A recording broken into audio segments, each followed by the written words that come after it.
एक देश है, उसमें 4 राज्य है, टोटल पॉपुलेशन 20 करोड़ है। वहां फौज भी है, वहां पुलिस भी है, वहां F-16 भी है, संविधान भी है, शरिया भी है, और सब कुछ उनकी चलती है। इतनी फौज, इतने हवाई जहाज, इस सब के बावजूद भी वो मुल्क नहीं चल पा रहा है। मैंने कहा मूर्खों, अकेला योगी 20 करोड़ को चला रहा है, ना उस पे कोई हवाई जहाज है, ना F-16 है। टोटल पॉपुलेशन उत्तर प्रदेश की 19, साढ़े 19, 20 करोड़ है, अकेला चला रहा है,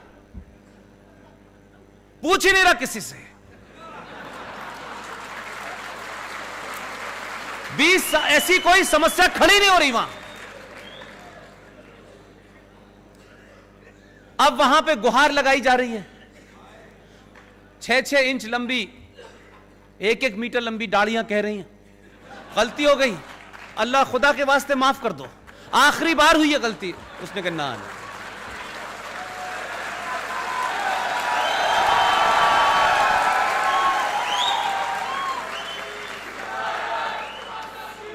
इसलिए मैंने कहा कि धन्य है आप लोग, समय रहते अपनी गलती का एहसास कर लिया और सही लोगों को चुनाया आपने। मैं किसी सरकार का पक्षधर नहीं हूं, लेकिन जो सरकार, जो लोग इस राष्ट्र को बचाएंगे, उनके लिए कितना भी लड़ना पड़े लड़ूंगा।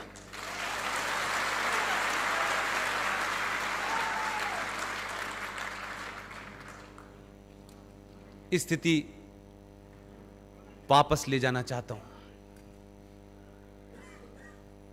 वो 70 साल से जम्मू कश्मीर की इस्लामिक हुकूमत से, जहां मुसलमानों की मेजॉरिटी थी, 90% कानून उस विधानसभा में एंटी हिंदू हुए।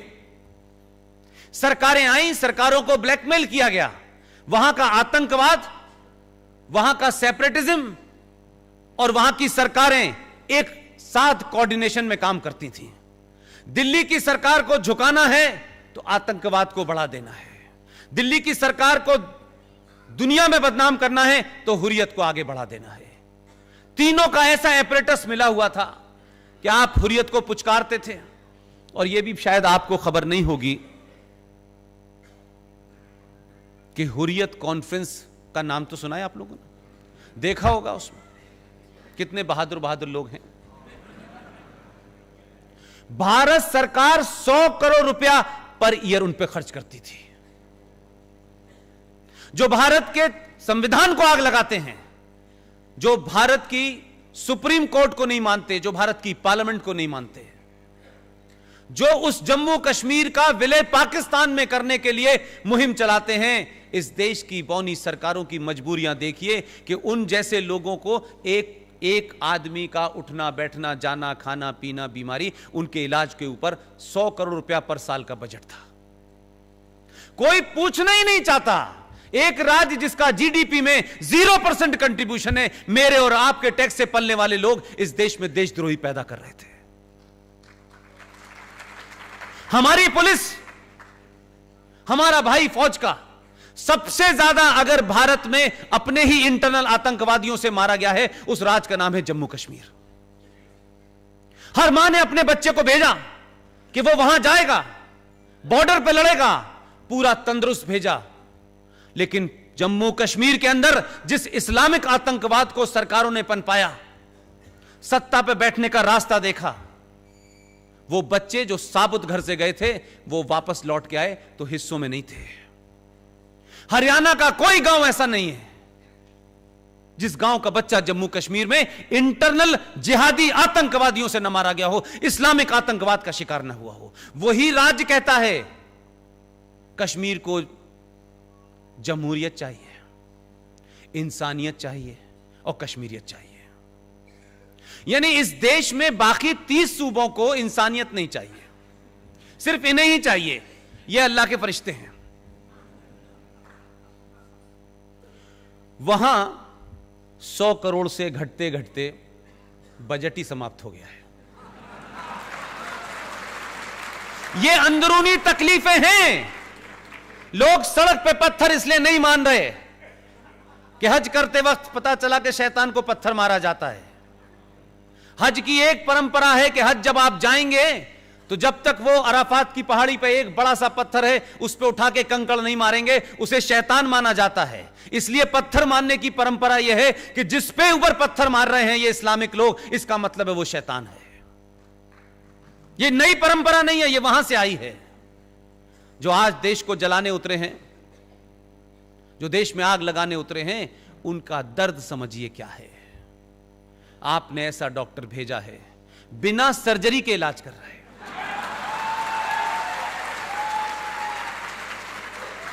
लोग एक बहुत बड़े कवि हैं, उनकी दो लाइनें मुझे इस स्थिति पे ज्यादा अच्छी लगती हैं। वो कहते हैं कि न जाने कैसा ये आलम हुआ कि लोग हंसते हंसते रोने लगे, रोते रोते हंसने लगे। ये स्थिति वही है। धारा 370 और 35 पे नहीं हटी है। धारा 370 और 35 को बारीकियों में अगर आप जानते, जितना मैं 20 साल से पढ़ते पढ़ते थक गया, ये धारा नहीं हटी है। ये भारत के अंदर, आजाद भारत में बौने नेताओं के दबाव में पिछले 70 साल में एक पैरेलल सत्ता थी, जो इनविजिबल सत्ता थी, जो आदर्श सत्ता थी, उसको समाप्त कर दिया है। संकट यह है कि लोग कह रहे हैं 335, 370, 370, लोगों को पता नहीं है दर्द कहां हुआ है। ये जो एक मैं बार बार कह रहा हूं कि जैसे ही आप इस देश में संविधान की बात करेंगे, कुछ लोग कहेंगे नहीं हमारा मजहब पहले है, हम आइन को नहीं मानते, हम शरिया को मानते हैं।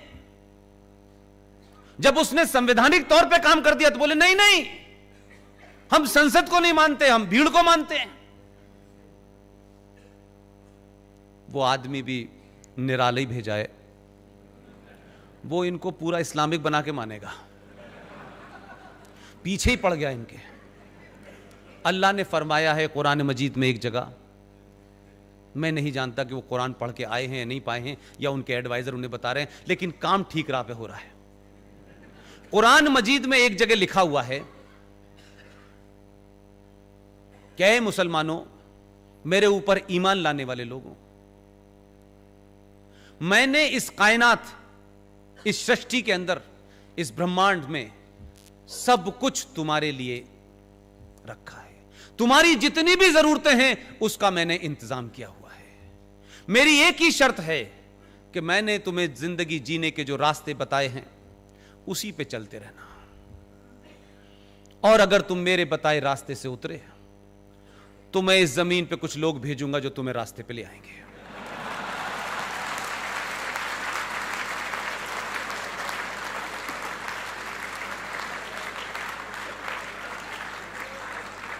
इसलिए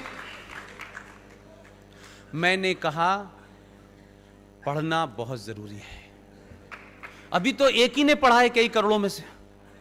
अगर आप सबने पढ़ लिया तो ये फिर पत्थर अपने ऊपर मारेंगे, ध्यान रखिएगा। आपको लड़ने के लिए कुछ नया नहीं करना है, कुछ नया नहीं करना है। जो सरकार में बैठे हैं, जो सरकार को करना चाहिए था, वो सरकार पहली बार कर रही है। लेकिन मेरी शिकायत, मेरी तकलीफ, इस बात से मत खुश होइएगा। सरकार में हम हैं, बिल पास हो गया है, कानून बन गया है, कानून बहुत सारे बनते हैं इस देश में, लागू नहीं होते। आपकी जिम्मेदारी इस सरकार से 1000 गुना है।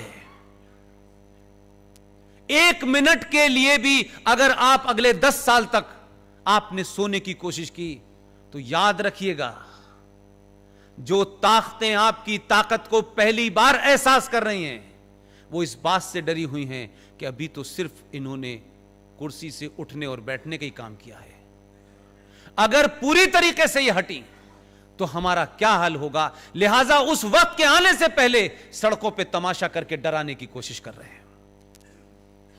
वो नाजान अनजान नहीं है, वो इतने नादान नहीं कि उनको नहीं पता क्या कानून पास हुआ है।